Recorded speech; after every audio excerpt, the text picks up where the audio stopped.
عبدالرزاق اور تمنا بھاٹیہ میں دوستی کی خبریں۔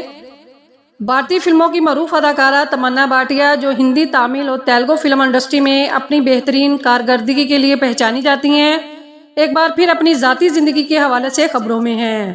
کچھ عرصے سے ان کے پاکستان کے سابق کرکٹ آل راؤنڈر عبدالرزاق کے ساتھ تعلقات کی خبریں گردش کر رہی ہیں، لیکن ان خبروں کی حقیقت مختلف ہے۔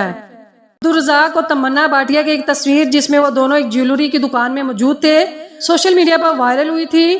اس تصویر کے بعد ان کے درمیان دوستی اور ممکنہ شادی کی افواہیں پھیل گئیں، لیکن حقیقت یہ ہے کہ یہ تصویر 2017 کی ہے، جب دونوں دبئی میں ایک جیولری شاپ کے افتتاح کے موقع پر اکٹھے موجود تھے۔ اس ملاقات کا شادی یا کسی رومانوی تعلق سے کوئی تعلق نہیں تھا، بلکہ یہ ایک پروفیشنل تقریب کا حصہ تھا۔ تمنا بھاٹیہ کی ذاتی زندگی، محبت اور دھوکہ۔ حال ہی میں تمنا بھاٹیہ نے ایک نجی پوڈ کاسٹ میں شرکت کی، جہاں انہوں نے اپنے پروفیشنل اور ذاتی زندگی پر بات کی۔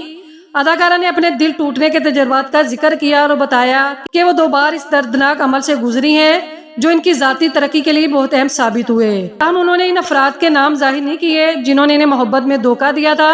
اداکارہ نے 2023 میں اپنے ساتھی اداکار وجے ورما کے ساتھ تعلق کی تصدیق کی تھی۔ دونوں کو متعدد موقع پر اکٹھے دیکھا گیا، جس کے بعد بھارتی میڈیا میں ان کے تعلقات کے حوالے سے کیا سرائیاں کی جا رہی تھیں۔ تاہم اس حوالے سے دونوں اداکاروں کی جانب سے کوئی باقاعدہ وضاحت نہیں دی گئی تھی، یہاں تک کہ جون 2023 میں تمنا نے اپنے تعلق کا اعتراف کیا۔ عبدالرزاق اور تمنا بھاٹیہ کے تعلق کی خبریں محض افواہیں ثابت ہوئیں۔ دونوں کی ملاقات ایک پیشہ ورانہ تقریب کا حصہ تھی اور ان کے درمیان کوئی ذاتی یا رومانی تعلق نہیں ہے۔ لالی ووڈ کی نیو اپڈیٹس کے لیے ہمارے چینل کو ضرور سبسکرائب کریں اور بیل آئیکن کو لازمی پریس کریں، تاکہ لالی ووڈ کے متعلق نیو اپڈیٹس آپ کو جلد مل سکے۔